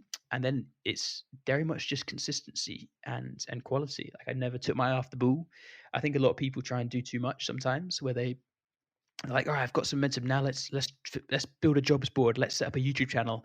Let's start an Instagram page. Let's do Twitter. Let's do all these different platforms. And yeah, you kind of end up just diluting your brand a bit too much. I think constraints are actually really healthy for a brand. And so why do you think constraints are beneficial? Because if you stand for everything, you stand for nothing. That's my answer to that. So let's say, like, trying to think of an example of this. Actually, I wrote an article about a company called No Name, and they have yellow branded. Actually, you know them. You're from Canada, right? Yeah. Have you heard? You must know No Name. Yeah. No, my girlfriend's Yeah. a bit. Yeah, I do. My girlfriend's a big fan of their Twitter account. Yeah, man, I wrote about their Twitter account actually on marketing examples. Let me just refresh my memory. But they're let me see what I got here. No nonsense, no frills supermarket brand in Canada. Yellow lowercase Helvetica over a yellow background. The website says website. The Twitter page says Twitter page. Um, the sole ad campaign of the last decade saw them matter of factly label Toronto's tube stations. So they're sort of an anti-brand approach. but it's built up a cult following because it's so kind of, to the point, I guess, um, and deadpan humor. And if no name Twitter account is very much like a character in its own right, and if they broke character and tried to, like, I don't know, tried to be everything, tried to sell lots of, tried to do lots of different stuff, they'd do nothing. But instead, they just, each tweet is all lowercase, probably 6 words, just explaining the product. And limitation. That's it. Limitation is the essence of branding. Their focus is singular. They don't pretend to be lots of different things. They stand for something very simple and narrow. The rejection of, superficial brands. That's why I think you got to, as a, whatever you're doing, you wanna limit yourself. It's kind of like what you're talking about with niches. If you stand for everything, you also stand for nothing. If you try and capture everyone, if you try and capture the whole market, you end up, you casting it out. For every fish, you'll catch no fishes. Mhm. One other thing too I was curious about is Reddit specifically. Like, what are some tips you have for Reddit, especially for someone that's new to Reddit? Because it's a platform, like, this is more of a personal question than one for my audience, because Reddit's something I've kind of not really dove into. But after reading and doing a lot of research actually to prepare for this podcast, it made me realize that, wow, I should probably take Reddit more seriously than I have. So, like, what are some of your tips specifically for Reddit? Yeah, so Reddit is, I got lots of blind spots when it comes to platforms, but Reddit has been huge for me. Like, I have, but specifically, I'm kind of in entrepreneur marketing space.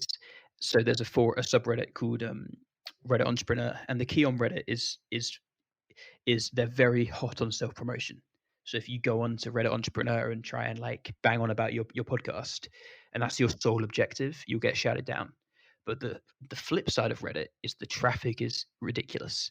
So if you can somehow get your content to the top of it, and then you can earn you add a lot of value up front. So for example, what I do is I'd often just share my whole my whole article. Or what you could do, perhaps, for this podcast or any podcast, is actually, I've seen you do your recaps with guests afterwards. So you could kind of distill that recap uh, into bullet points, or even like a short blog, I guess, of just your thoughts. And then afterwards, you drop in the link to the podcast. By the way, if anyone wants to listen to the audio version of this, it's here. Check it out on Spotify and on Reddit Entrepreneur, Reddit Sweaty, Reddit Podcasts. That would all kind of go down well. If you lead with this, like, check out my podcast, you're going to get nowhere. But if you can somehow, you know, curry favor, you're in for a real treat. And also, the other thing is, it's very case by case. So I've never got an upvote on Reddit marketing, which is quite ironic, and that's because they're so hot on self promotion. They will not let if I link anything, they won't allow it. So I've stopped posting there. But forums vary based on moderators, essentially. So what I do, the first thing I do on Reddit is I'll go to the subreddit, so Reddit podcast, on Reddit Entrepreneur Ride Along, whatever your Reddit social media expert, whatever it is, and I'll go to sort by top. It's top all time, and I'll just read the top posts all time, the top 20 of them, and then you get a sense of what works. So you'll get it. Okay, that post, he writes it like this. He drops in a link there, because the top 20 posts all time, 10 of them will be self promotion posts, I'd guess. But you kind of see how have they got the self promotion to work. That's my technique, I suppose. So on the Kanye one, exactly the same thing. Like, okay, I don't know how to self promote on this forum. I'm quite new to this subreddit. Top posts. How does it work? Right, memes are big. Push it for a meme. There's lots of, you learn things just by reading the top posts. Mhm. That's interesting though, because when you think about consumers, the book, it's by taking in and just repurposing what everyone else has done. And you're kind of doing that in a way with Reddit, then, where you're observing how the top people have done it, taking that in and replicating it in your way to find the same success. I think that's an interesting insight, Yeah, that you're following what you preach with your book. I never thought of that, but very true, actually. That's just my Mhm. technique for everything. Like, just copy the people which works the best, and then do it back to them. Do it your own way. Yeah. And you mentioned a little bit earlier there that you have blind spots when it comes to certain platforms. And I kind of want to talk, I don't know if you consider it a blind spot or not, but I want to talk about Instagram, because Marketing Examples doesn't have an Instagram. And you mentioned to me before we started recording here that that's the next step for Marketing Examples. So I'm curious right now, right before the account's really launched, what is kind of your vision or plan for it? Yeah, great question. So I have a little bit of experience with Instagram just from running the Kanye one, but I was far from a social media expert at all. I was just kind of emulating what other Kanye fan pages were posting at the time, or other dating sites were posting. Um, the thing with my examples is they're very, very visual and they're not very word heavy. So I feel like traditionally, let's say a blog is launched on Instagram, that might be quite hard because blogs tend to be 700 words and there's not much visuals going on, so it's hard to share on Instagram. But my market examples is kind of known for quick tips, I guess. So I feel like I can kind of pull them on to Instagram. And I mean, definitely want to hear what your thoughts are here, but I'm kind of at the minute I'm thinking I've got an article I think called Seven Ways of Writing Copy That Converts or something like that, and it's just seven really practical tips about writing better copy. We're all with diagrams. Everything's backed up by kind of before and after of what a landing page should look like with the tip applied. So my thoughts were that I could do a slideshow, I guess, or a carousel, and kind of lead with uh, a nice visual, and then I guess you'd have to like map 20 or 30 words of the tip onto each slide, and then you'd have the images below, and it'd have to look really good. But maybe that's the wrong idea. There's also another option I had was just doing it all video and doing it all quite lo-fi, quite low production, where I would just get on camera, kind of iPhone thing, and just explain the tip in on video form, like maybe like a 60-second marketing tip. Um, what do you think? How would you go about it?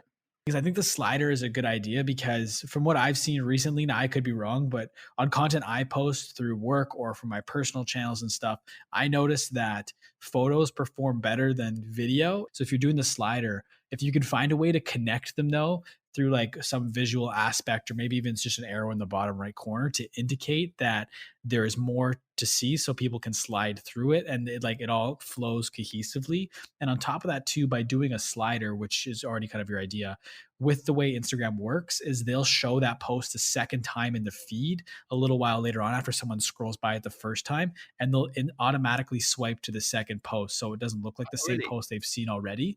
Yeah, so the algorithm will give you two chances in the feed with a slider versus if it's just an individual post, you get just the one. That's really interesting. No, I never knew that at all, actually. So just while you're here, may as well pick your brains a bit more. So how would I on Twitter? I completely get how accounts grow. My account's now like nearly 30,000. Started about 10 months ago. And people retweet stuff. Other people see it. It grows. But on Instagram, it's such an obvious and stupid question. But there's no retweet feature. So how do accounts grow? Every account on Instagram seems bigger on Twitter. Sorry, seems bigger. Instagram seems to have always more users than Twitter, but I just don't see how. Yeah, how do I mean, accounts this is grow on something Instagram? I mean, in terms of the retweet feature, what you could do, because I know at the end of all of your threads on Twitter, you have link backs at the bottom, if I'm not mistaken. What you could do at the end of your slider on Instagram is you could have that last tile be something like share this in your story with an arrow pointing to the little paper airplane emoji at the bottom of on the phone there so they can share the marketing example directly into their story. That's the closest thing you'll get to a retweet on Instagram. It's right. If someone shares something in a story, is that yeah, that's big, I imagine. Because what percentage of stories get viewed? Any idea, or like roughly? I don't know the percentage offhand, but I know personally my Instagram stories get more views than my feed. And I believe it was almost a year ago now. The consumption on Instagram was trending more towards a larger percentage of time spent on Instagram is going to be spent in stories than in the feed. So getting that share into Instagram story is huge. And the way it works is they can click directly to your post from that Instagram story. And another thing I had another point too I was going to make with Instagram. Oh, it was that with marketing examples, a big thing too that I recently learned with Instagram is because of my background in sports. Whenever I think of quote graphics, I think of making them stylized and including somebody in them because when I'm making them for work, it always features a player. But where you have an advantage with marketing examples is people don't like to share quotes and graphics and stuff that have people in it. People like to share quotes and graphics that don't have anybody in it. And marketing examples as of right now doesn't have that with the way your graphics and stuff work. So I think that's going to benefit you and play in your favor as well. Interesting. That's really really useful. I think yeah, I've just got to bite the bullet and get on with it. Like I've been working on. I'll send it to you actually. I've been working on the first slideshow. for some tips. It's just a matter of publishing and then learning as I go. Really, I've got to got to get cracking. Yeah, 100%. Now, definitely send that to me. I'll be interested to see it. But the next thing, too, I was going to ask is so with marketing examples, it's your full time job now, right? I believe you took it full time around the 8,000 subscriber mark. Yeah, so I had I think it was as soon as I got my first sponsor. So I fortunately an email company sponsored the site. I kind of well they used to actually they don't anymore, but I've got subsequent sponsors, and yeah, it allowed me to work on it full time. At the minute, it's fully sponsorship based, so I don't make. Yeah, I do okay, but not massive amounts of money. But I think hopefully over time I'll find other ways of monetizing, whether that be through some kind of paid community perhaps, or through courses, um, or through maybe making it more productized. I don't really want to turn it into a consultancy, I guess, but yeah, it's my full time job at the minute. And so, how do you go about getting sponsors, or do they all just kind of come inbound to you? So the first one I did cold outreach. I did a talk actually at a event, and someone listening was from Email Octopus, and I got talking to him afterwards. It's this email company, and we got on really well. So then a couple of months later, I'd set up marketing examples, and I just messaged him saying like, I know it's a really long shot this, but I've got this new marketing website aimed at marketers. Obviously, that works with your email marketing company, um, and do you want to try and sponsor it for 3 months and just see how it goes? And I think that because he'd seen me in person and we had like that little personal connection, he went for it. I think it was just a cold email. He would never have went for it. And so they sponsored for 3 months, and that got me up and running. And then my focus has always just been on making the site as good as possible. So every single cold emails take a while to craft. So if I was writing cold emails to try and get sponsors, that would suck up a lot of time. So I haven't. I've just focused on making articles, and fortunately, people come to you. I've had a lot of people come to you. Really, I've never done any other cold outreach other than that first one. Which is awesome that all those people are coming to you. And ultimately, that's how you grow your business, people just coming to your site and joining your email list. And with that in mind, I was curious as to what you do to optimize your site to get people to join your email list. Oh, yeah, this is really, really underrated. Actually, let me just preface this with, let's say you have 10,000 people visiting your website a month, and your site converts, 1%. That's probably what a lot of sites do to email subscribers. I can tell you in probably about in 6 hours, you can take that 1% to something like 5% just from some simple tweaks, and then um, your email subscribers will grow 5 times as fast. 1 times 5. Alternatively, the other option to grow 5 times fast is to take 10,000 hits a month to 50,000 hits a month. That takes years. So the, people, all these people are saying, "How to make my site bigger? More people to the website." The answer probably isn't that. The answer is to start at kind of the bottom of the funnel, and that's conversion. Well, near enough the bottom of the funnel is conversion. Um, so firstly, I cannot stress how important conversion is.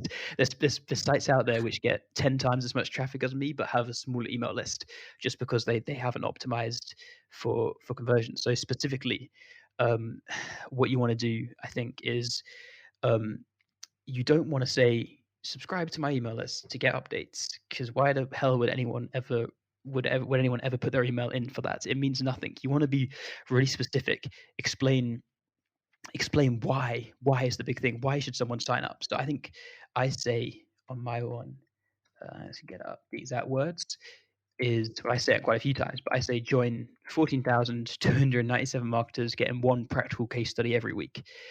That's a clear why. That's not like subscribe to get updates.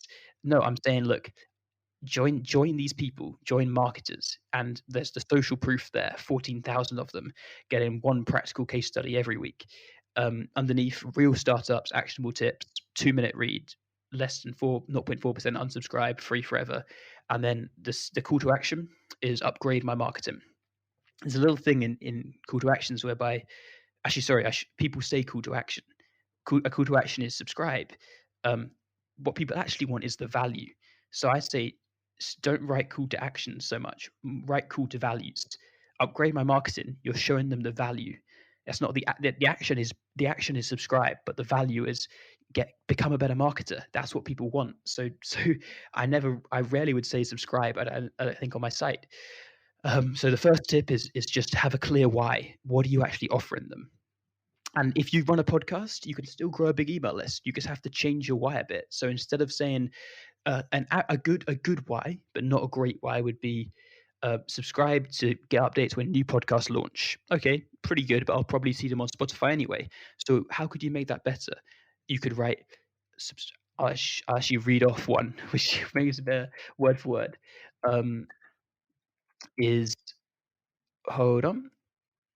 So you could write, get new episodes and exclusive commentary from the host. And so you're not just subscribing for the episodes because you'll see them anyway. You're getting that exclusive commentary and kind of review, I suppose, from the host about what they thought. That's the why. That's stuff you can't get elsewhere. So that's the first thing. Secondly, is you want to be really obvious. There's an author, Paulo Coelho. He's a really famous author, wrote the book The Alchemist. He's got an email list, but I don't think anyone really joins it. No one signs up for it. And why is because he doesn't bang on about it. So you have to just be really clear if it's your main kind of if it's your main value proposition, which it isn't in a lot of cases. But for me, it is. Emails is a huge deal. And I'm blatantly obvious that I have an email list. I think I have a pop-up, I have something on the home, a sticky nav bar on the homepage, which says get one new case study every week. On my Twitter, my bio is like subscribe to the newsletter. On my on Reddit, a lot of the time on Reddit, instead of saying check out market examples, I'll say, look, if you like this, check out the newsletter here. So it's just a matter of of being incredibly clear. I think that um, you've got an email list. And one sec. And I think one other thing which is really underrated is just asking like a human being. So if let's say use him as an example a lot, but let's use him as an example again. If Kanye West was in the business of growing an email list, he should write, "Hi, I'm creative genius Kanye West. Every song is dope. If you want to get notified when I make an email, when I make a new song, pop your email address in the box below." And that's personal. That's he's speaking like Kanye is speaking. And on YouTube, everyone gets this. They say, hit the subscribe button if you like the video. But on sites, no one talks like a human being. No one. So underneath all my articles, I'll have this little personal thing, which is if you like the article and would like to learn more, I've got this email list. I really appreciate it if you subscribed, etc., etc. And from my analytics, that's another 5% of people who subscribe through that. And I'm going on a hell of a lot with this answer, but finally, I would say do not sleep on pop-ups. People consider email pop-ups to be, or any kind of pop-up to be shitty, to be, they're too proud to have them on their website. And I kind of felt like that before the website, but the reality is it is simple. 50% of my subscribers come from my email pop-up. And yeah, it might be a little bit annoying. And if I had a choice, I wouldn't put it on there. But the brutal fact is that without my pop-up, I'd currently have 7,000, not 14,000 subscribers, and I'd still probably be working for a company, not working on marketing examples. So I would say, do not be too proud. Go for a pop. Go for a pop-up, and if you don't want to annoy people, you can do exit intent pop-ups, which is where only when they leave the website does the pop-up appear. So it's not like after 10 seconds, which is really really irritating. I think on mine I try and time it so that when someone leaves, the pop-up opens, so it's less irritating. Now that was a lot there, probably quite rambly, but I hope there's some value in that answer. I was going to say there's a lot there, but there was a lot of value there. So thank you for sharing all those tips. And if you're willing to share a little bit more, I'm curious, once people opt in to receive your email, what are your tips for sending out your emails? I know you send them every week, so that's kind of your cadence, but I saw somewhere that you have like a 50% open rate. So how do you craft a great subject line and have people coming back every week to read these emails?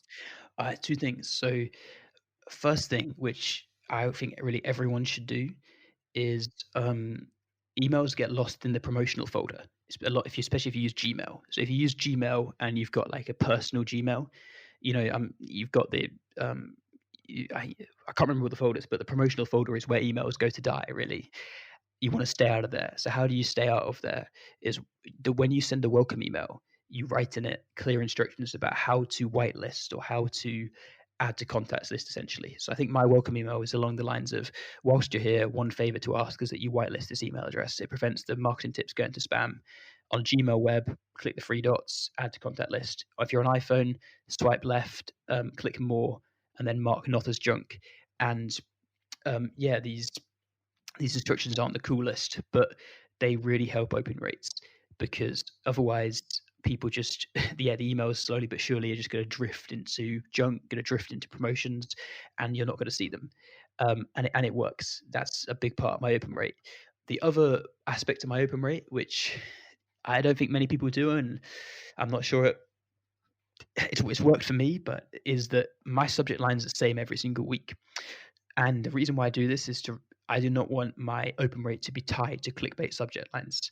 Something I've noticed is that you can clickbait once, twice, but people get bored of it after that.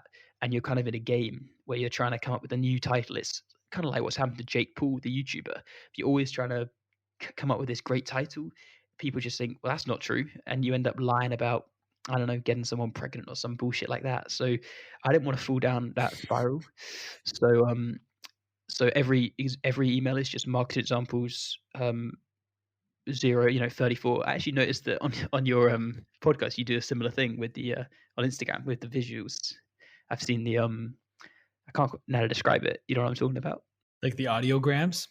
Uh, I mean that's like physical thing which people hold. It could be that, which it's like hashtag and then the number which people hold.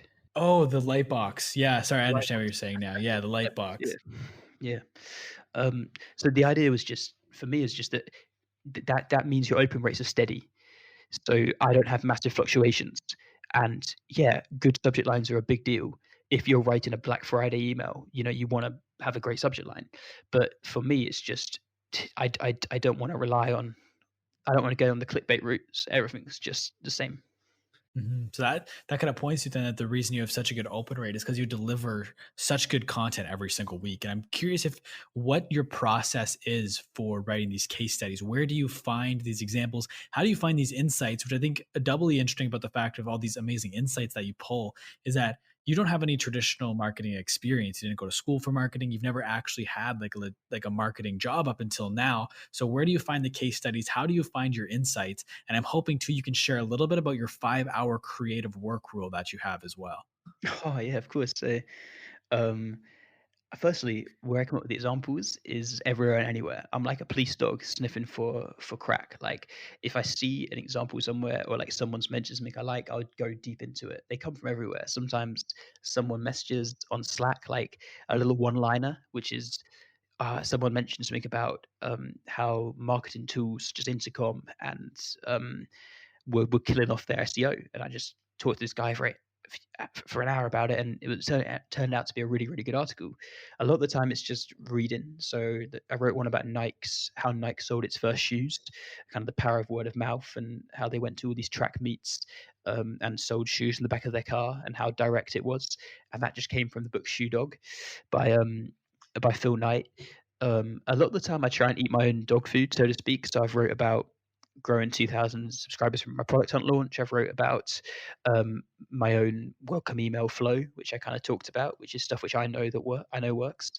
Honestly, everyone's different. Like a lot of the time, it's just browsing either books or just browsing subreddits, browsing Twitter, reading stuff, and then trying to pull reading people's blogs. And it's just a couple of lines, and then you can go on like a whole you can go on a whole day researching it, and it ends up to be fascinating. I mean, there was one I did about Chewy's customer service, the brand Chewy, and I just got a message from a friend in America saying that Chewy had just sent them the dog food brand had just sent them a picture of their dog, like a portrait um, of their dog in the post, and they were like, "What's going on here?" It was really random and really lovely marketing. So I just looked into it a bit, and it turns out that Chewy have a whole army of painters who paint pictures of customers' dogs and send them to them for no fee at all. And the more I looked into it, like how amazing Chewy's customer service was, they did loads of other stuff. So they send flowers when people's dogs die. They if you buy the wrong type of dog food, and you call customer service to return it, they'll just say, just donate it to a shelter. They send every customer gets welcome with a handwritten card. It just turned out to be a article which just came from a message from my friend. So yeah, everyone everywhere, everyone anywhere. And then about the 5 hour rule, I feel like there's two types of work, creative work. So there's the dirt, which is kind of, say the dirt is the battlefield. It's where work happens. And then there's the clouds, which is the high level thoughts, which could be like, how do I monetize my site? What should I start a YouTube channel next? Should I push Instagram harder? What do I really want from the website?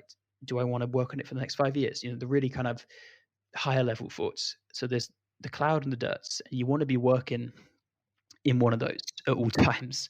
And most people spend time in the middle, which is kind of like replying to menial emails, which they don't really have to reply to, perhaps, or going to meetings, which are a waste of time. And they don't get either of the two big things done. And I recognize this for me. I put a lot of content out there, and the result of that is I get quite a lot of messages being like, nice article, or mind helping with this, or blah blah blah. And that just saps your time and energy. So I came up with a rule, which was that when I wake up in the morning, I'm not going to check social media. I'm not going to open Twitter. I'm not going to go on LinkedIn. I'm not going to check my phone. I'm not going to listen to any music until I've done 5 hours of writing. When I've done 5 hours of writing, that's like my day done. Great. Now I can have fun on social media. Now I can share articles. It's just about banking that initial time. And what I've realized is that if I blink once, so let's say I break once and I start listening to a podcast, or I check Twitter once, I will then spiral for the whole day and I cannot get back in my rhythm. The only way, just personally for me, this might be different for other people, but the only way for me is it's extremes. Like if I can just say, all right, I'm not going to do anything for 5 hours until I've got the writing done, I can normally stick to that. But unless I'm 0 or 1, if I break it once, then my whole day is over, and I'm just going to be in between the clouds and the dirt. Is there anybody that you kind of look up to in a business or marketing context? I ask just because I recognize clouds in the dirt. Gary Vee uses it in a similar way, but kind of differently. So is there anybody that you follow closely in that sense that has a prominent personal brand? Who do I follow? I like so I'm not really going to mention marketers here. Okay, they're cool, but I'm a big fan of Tyson Fury, the boxer, and I feel like if anything I get from him uh is the authenticity of the guy. Like I don't think he's particularly. I think he's not media friendly, so to speak. He's not media trained. He's happy to be wrong. He's one of my heroes. I also Kanye West is one of my heroes. I think in terms of business sense, I would say there's a guy called Cortland Allen who runs the Indie Hackers websites, which I use quite a lot. Who's really on the money, and I'm not sure. I'm not sure if there's a massive overlap with audiences, but he's someone I definitely check out. Who really knows his stuff, in my opinion. Um, to be honest with you, I don't tend to. I I throw this back to you. Who in social media or in marketing generally, or like who do you look up? Who do you look up to? I mean, it's kind of changing right now. I feel like, especially since everything's happened with quarantine over the last month or so, I found myself reading a lot and looking at different people. I definitely think David Perel is someone I consume a lot of his content. I just think he constantly tweets good stuff. Another great person is Matthew Kovach or Kovac. Not 100% sure how you say his last name.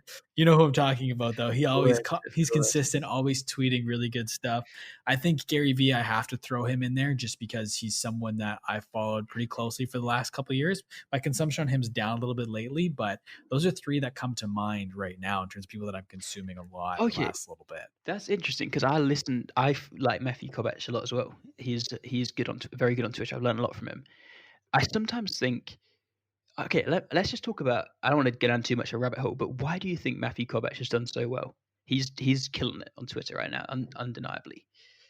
What do you I think it is think about part of it, granted, I just watched an online webinar. He did one with David Perel, and they talked about Twitter specifically. So I jumped in on that and I listened to it. And kind of what I think his is his tweets are easily digestible. You get a lot they're easy to read. They're well written. He spends a lot of time crafting his tweets so that they get that way. He's also consistent, posting multiple times a day, or at least every single day, if not multiple times a day. And I think he just tweets truths that we all understand and accept, but we don't necessarily understand that everybody else understands them. So when we see them, we resonate with it because we realize it's an insight we have that we didn't realize we had that everyone else has. So that when people see that, they then retweet it. And then that just grows from there. Yeah, spot on. I think that to reiterate, he talks a lot about reducing consumption friction. It's like a little term he's coined, and the definite his account is the definition of that. I don't think he never links anything. Everything is just black text, no hashtags, no jargon, short as possible. And that's something I just realized with him now is he's also not afraid of failing too much. Like there's two tweets I'm just reading of his. One says, "I scroll past poorly written tweets, and so does everyone else," and it's got 4 retweets, which for his account is pretty awful. Probably the worst I've seen from him. He gets a load of engagement. And another one is the reason why Instagram has more users than Twitter. It's easier to post a photo of an idea. He did the tweets an hour apart, and the other one has 362 retweets and nearly 3,000 likes.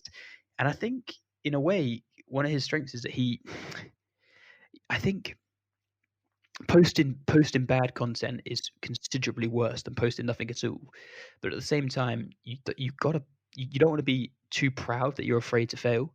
And something which I've learned from him actually is that I think I take my own Twitter account a bit too seriously at times. So I probably post 2 or 3 times a week, whereas he'll post literally probably 2, 3 times a day. And um, there's definitely a learning by doing aspect to it, which I kind of miss out on because my feedback loop is just consistently less than his. He's getting in, 21 rounds of feedback, whereas I'm getting in free, literally free. Um, but yeah, no, a really great account and someone who has nailed it. I think also there's something on Twitter where you can get a reputation for providing the value or providing source. Because if someone else writes the reason why Instagram has more users than Twitter, it's easier to post a photo of an idea. It's a good point, but it's not like, wow, my mind is blown kind of thing. I think it's as you mentioned, it's the fact that he just does it consistently that people are like, that's a Matthew Kovacs for bam, like retweet. Whereas I know accounts which knowing could write that and get no likes or retweets, obviously. Yeah, it's a really interesting one. How was the Instagram live with him, David? Like, what did you pick up? It was really good. I actually took some notes here. Let me see if I can pull them up quickly of what I took away from that. Because I find I learn best by taking notes whenever I read or watch videos and stuff. Where is it here? I think something that they just talk about obviously how to make a good tweet, concise and everything like that. And then to your point, where the feedback loop you get is smaller than Matthew's, that's the thing he pointed out that by tweeting every day for a month, you can then go back and analyze every single tweet, see what worked well, what didn't, and then the following month do more tweets like the ones that performed well. And then you'll have more tweets that perform well the next month, and then you look back and you just keep iterating on what's working and what's not. So he probably spends more time reviewing his content than most people would give him credit for, I think. And I think, and then they talked about two is curating just a really good feed and engaging with the people within your feed. That's a big thing as well. I picked that up from him. I think he says that he writes back to everyone who writes to him. And I've noticed this massively. Like when people write me emails, if I spend an hour or 20 minutes, a good amount of time replying to them, that's a way of turning that person who just wrote an email into a fan. and then I notice that it's always them who end up the next week. I see them like they've done a blog post and they've mentioned my site, or they've posted my article on Twitter, or they've posted it on Facebook or whatever. It's actually uncanny how big a deal that is. Like I run through the 50 people of market examples who share the content, like fortunate that they share the content. And I would say 45 of them I've had like lots of back and forths with. And that's how you get them closer to you. It's so true. Mhm. No, absolutely. And kind of on the vein of Matthew Kovacs and these people with these big personal brands, I'm curious if you're ever going to spend more time growing yours. Like you do a great job growing the marketing examples brand, and people know that. And you don't hide the fact that you're the person behind it, but you have considerably less followers than marketing examples does. I couldn't find you on Instagram. Is there ever a thought to start making content around Harry Dry? Yeah. So 100%. So I think at the moment, my life is in the get money phase. Sounds kind of weird and arrogant, but I want to I want to free up my time right now, and the way of doing that is by trying to make lots of money. That's why I'm putting it all into market examples, the brand. Once that's at a level, I think again it sounds arrogant, but I think I have personally have got more interesting stuff to say about the world than I have to say about marketing. So yeah, I really do want to do that. Why aren't I doing it in sync? It's a good question. I probably should be doing more of it, but I don't know. I think yeah, I probably should do more of it. But I'm also conscious that I don't want to be someone on Twitter who just writes. I call them fortune cookie accounts, and it's very harsh. But what I mean is, it's just stuff you read in fortune cookie, and what does it really mean? It's quite hard to add real substance sometimes. So I mean, with my own marketing account, that's why like 99% of tweets accompanied by graphics illustrating the before and after or whatever. And yeah, I mean, I'm giving a pretty dumb answer to this question, but I really do. It's just give me a year, hopefully, and then the marketing site will be financially much better off, and then I can free up the time to do that myself. That's awesome. So with that in mind, then what's next? Like immediately and long term, what's your goal? Um, so immediately is growing the site out to I think I want to I'm looking at in again in my head. It sounds probably arrogant, but I think I want to try and make. Um, I don't know. I was gonna put a number on it, but I won't. Like, it's about yeah, monetizing marketing examples in a major way. Specifically, I think I want to try and take a lot of the stuff over to YouTube. We've mentioned Instagram, but I think I've got all those examples, like 50 really, really solid, great marketing examples. I want to just present them on Instagram, I'm sorry, on YouTube, and try and grow grow the YouTube page. I just feel like that's where everyone's going these days. That's where kids spend more time watching YouTube than TV. Like it's just a no brainer to get my stuff on there. Um, and then it's either kind of, do I look at a paid course? Do I look at a course perhaps, or do I look at a community, or do I just keep growing the audience and then look at a bigger company potentially trying to buy the site? I'm not too sure. I think specific short-term market examples. I'm just trying to to do it week by week, crank out another great piece. I think someone says, "What's the future?" And the future is just doing what I'm doing already, but even better right now. I don't want to take my eye off the ball. I don't want to try and build a jobs board um, or this and that, and forget why people like the site in the first place. And longer term, I think there's things which I currently feel passionate about, which are the education in the world. So uh, I feel like universities are really are quite obsolete. I think that other than the social side, which is a huge deal, I just don't see why. Then, like, why when the best teachers are online, are we all going to lecture theatres still and paying £9,000 when in England and the US even more? Not quite sure what it's like in Canada, but to learn. So that's a subject which I'd like to tackle. And as well as that, I got this idea that um, everyone is programmed, very, very programmed, either all the inputs in their minds over the years, and that's who they are. So it could be like your parents. For me, it was my parents saying, go to university, go take the job, live the secure lifestyle, and we're just we are. Or another example of programming is why can't I walk up to that girl on the street and start talking to her just because society has programmed into me that I should be afraid of rejection and fear and all that. So I want to become, as an individual, very unprogrammed and kind of like strip myself back to more of the monkey state. This sounds like a really odd way to nearly conclude this podcast, but I really feel strong about this. Society saying don't do this, don't do that all the time. So I want to try and get to the bottom of this, and I haven't formulated it very much yet, but I intend on trying to live as unprogrammed as possible, very deliberately, and then trying to explain. Explain is the wrong word, but try and maybe write about it. I'm not quite sure what's going to happen here. This is miles away in the sky, but there's going to be a piece of work later in life by Harry called something to do with being unprogrammed. I'll work it out. Um, so yeah, I'm in the get money phase at the moment, and then we'll see what happens in the future. But um, what do you think of my kind of awful plan? What do you think?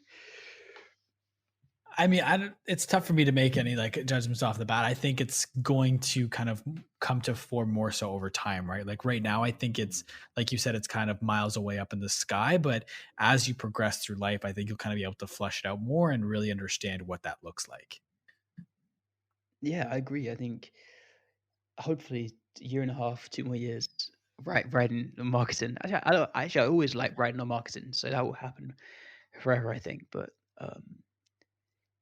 yeah, I'll tell you what, I'm going to play this back in a couple of years and see where I'm at. But I'm right now definitely very. We'll see what happens. Is the answer. Mhm. No, definitely. But before we wrap up, I ask everyone the same standard set of questions. I know we're running long here. I remember right before we started recording, you said that That's maybe 2 hours, and I we're laughed good. because I We're thought we good. wouldn't hit 2 hours. But here we are. So I ask everyone the same standard set of questions. We'll try and run through them pretty quickly. The first one being you're going to dinner. You can take anybody dead or alive. Who do you take to dinner? Love these questions. Oh, oh god, damn it! I've said Kanye too much in this interview, so I'm going to go with Charles Bukowski. The right. You get three people, so Oh, I got three people. you could take three. I'm gonna take Charles Bukowski.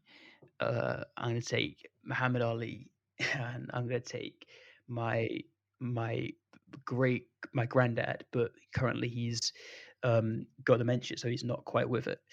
But I'm gonna take the younger version of him, who would have just had he was a boxer, so he'd have really got on with Ali well. And I'd like to learn. I didn't know him too well, so I'd take him, the younger version of him. That's awesome, man. I really like that answer. What is some of the best advice you've ever gotten? um, there are no adults. Everybody is making it up as they go along. So figure it out yourself and do it. Very true. I'm learning that myself now as I become somewhat of an adult. Next question. What is one thing about you people wouldn't expect? God, these questions are great. You have to answer these one day yourself. I think on like the 200th episode or something. One thing about me that people wouldn't expect. Um, damn it! Like, what wouldn't they expect about me? Uh, I am. People might not expect this, but I. What am I? God, I'm blabbering. I'm good at tennis and I love tennis, but it's a shocking answer to the question. Fair enough. I was under pressure there. I couldn't come up with anything. That's okay. What is one thing that's so important everybody needs to know? What's so important everyone needs to know? Okay, I would say to them that um, you're gonna die pretty damn soon. Just remember that. Mm. For the final question, I like to flip the script a little bit. So instead of me asking the question, it's you asking the question, but it's not to me. So pretend you have this crystal ball and you can ask this crystal ball any question and you will get the answer. What is one question you want to know the answer to? Okay, so am I asking this like um, in the future, or am I asking this? It's in the future, or am I asking this like about, I don't know, Jesus Christ or something. It's in the future. Just if It can be any question at all. So just pretend like I gave you this crystal ball right now and you get to oh, ask it one man. question and you get the 100% honest answer. Ooh, I would ask it. What would I ask it? Um, but I don't know, like, could I change the answer if I asked a specific question? That's what I'm thinking. But the answer would be no, I guess, because the answer would be the answer. I don't want to know anything about my life. I'm happy for it to play out the way it plays out. So I would ask it, maybe, maybe I'd ask it if Roger Federer will win another Wimbledon. That's what I'd ask it to put my mind at ease on that, and then I'd have a bet. I don't know. What would you ask? What would you ask? That's a hard question. That's a really interesting hard question. I'm gonna think about that as well. It is a hard question. I wasn't expecting you to throw it back at me because I probably don't have the best answer for it. I think right now the question I would ask is what should I do? Like I'm at this point in my life where I'm trying to figure out what's next, and I think it'd be nice to have someone just tell me what I'm supposed to do. That's a Yeah, that's a far better answer than I gave. Yeah, what am I supposed to do? Off what you said, I'd probably say, um, I don't know. I don't know. It's late in the UK. I've got no idea, but I'm gonna think about that one tonight.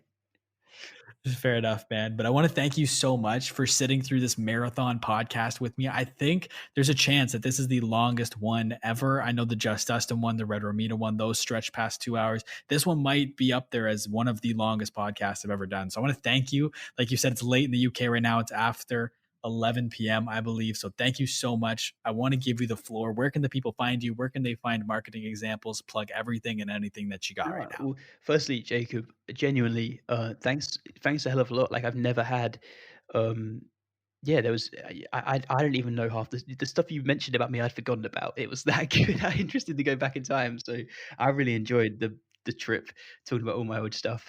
Um, the site's marketingexamples.com. And actually, what we talked about a little bit was the Kanye story.